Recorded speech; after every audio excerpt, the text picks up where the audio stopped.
प्राचीन शास्त्रों में समय के अंत की जो भयावह सच्चाई दर्ज है ना, वो किसी के भी रोंगटे खड़े कर सकती है। ये केवल कोई मिथ नहीं है, बल्कि हजारों साल पहले की गई एक अचूक ब्रह्मांडीय भविष्यवाणी है। आज के इस गहरे विश्लेषण में हम भगवान विष्णु के अंतिम अवतार की उस खौफनाक सच्चाई को उजागर करेंगे, जो सीधे तौर पर हमारे वर्तमान और भविष्य से जुड़ी है।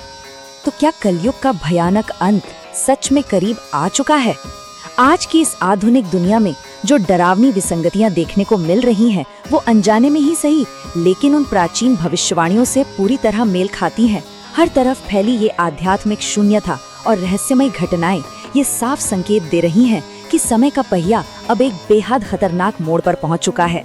रहस्यमयी ज्ञान की ये यात्रा यही नहीं रुकती। ब्रह्मांड के इन गूढ़ रहस्यों और ऐसी ही दिव्य प्रस्तुतियों से लगातार जुड़े रहने के लिए इन्फिनिटी डिवाइन को सब्सक्राइब करना एक बेहद जरूरी कदम है। ज्ञान के इस अथाह सागर से जुड़कर ही भविष्य की हर रहस्यमयी जानकारी सबसे पहले प्राप्त की जा सकती है। अध्याय 1, कलयुग का खौफनाक अंत। पुराणों के पन्नों में दबी एक डरावनी चेतावनी है।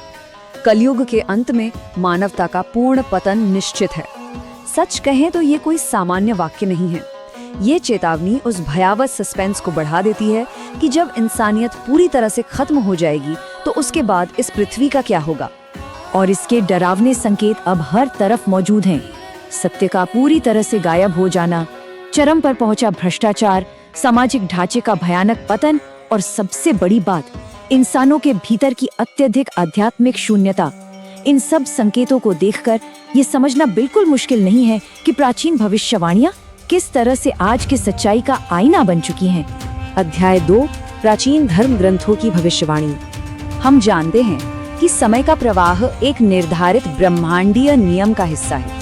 इसकी शुरुआत होती है सत्ययुग की उस पूर्ण पवित्रता से, फिर आता है त्रेता युग, उसके बाद द्वापर युग और अंत में वर्तमान का ये अंधकारमय युग जिसे हम कलयुग कहते हैं।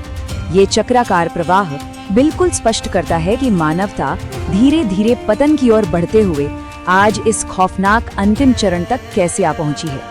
अध्याय 3, कल की अवतार के संकेत। अभूतपूर्व अराजकता, विनाश की ओर ले जाने वाले झूठे नेता और इन सब के बीच एक ईश्वरीय रक्षक के लिए गूंजती पृथ्वी की अंतिम पुकार। जब वास्तविकता का पूरा ढांचा चरमरा जाएगा ना, और कोई भी मानवीय शक्ति इस पतन को नहीं रोक पाएगी, तब ब्रह्मांड को अपना अंतिम दांव चलना ही पड़ेगा। और सच मानिए, ये सब इतनी भयानक तेजी से होगा कि किसी को भी संभलने का कोई मौका नहीं मिलेगा। अध्याय 4, ईश्वरीय शक्ति और सफेद अश्व। यहीं पर नाम आता है कल्कि का। कल्कि यानी गंदगी, अंधकार और अज्ञान का अंतिम विनाशक। ये कोई शांति का दूत नहीं है, बल्कि ये अवतार एक अत्यधिक कठोर और ईश्वरीय मिशन पर होगा, जिसका एकमात्र उद्देश्य इस पृथ्वी से हर प्रकार की बुराई और अज्ञानता को जड़ से उखाड़ फेंकना होगा।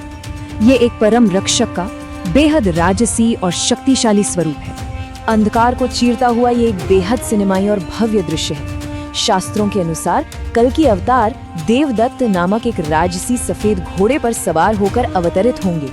हाथ में होगी एक चमकती हुई ईश्वरीय तलवार, जो इतनी प्रज्वलित होगी कि उसकी रोशनी से ही सारा अंधकार भस्म हो जाएगा। ये दृश्य इतना विस्मयकारी है कि इसकी कल्पना मात्र से ही रोंगटे खड़े हो जाते हैं। अध्याय 5, बुराई का अंतिम विनाश। एक तरफ है कलयुग के अंत का घोर अंधकार और आतंक, और ठीक उसके विपरीत है उस विनाश के तुरंत बाद आने वाले पुनर्जन्म का अंधा कर देने वाला ईश्वरीय प्रकाश। क्योंकि विनाश केवल एक अंत नहीं है, बल्कि ये एक नई, पवित्र और उज्जवल शुरुआत की नींव भी है। आखिर घोर अंधकार के बाद ही तो सबसे तेज रोशनी फूटती है। इस रहस्यमयी और दिव्य वातावरण को बनाए रखते हुए यदि ये प्रस्तुति ज्ञानवर्धक लगी हो तो इसे लाइक अवश्य करें और नीचे कमेंट में जय श्री विष्णु लिखकर इस ईश्वरीय चर्चा का हिस्सा बना जा सकता है। यह अनंत ब्रह्मांड के सबसे गहरे रहस्यों से जुड़ा एक शाश्वत सत्य है। और अब एक अंतिम और विचलित करने वाला प्रश्न, क्या मानवता इस अंतिम ईश्वरीय शुद्धि के लिए सच में तैयार है? ये विचार केवल इतिहास और शास्त्रों तक सीमित नहीं है, बल्कि सीधे तौर पर भविष्य की ओर इशारा करता है। ये एक ऐसा प्रश्न है जो अपने पीछे एक गहरी आध्यात्मिक सोच और एक गहरा ब्रह्मांडीय सन्नाटा छोड़ जाता है।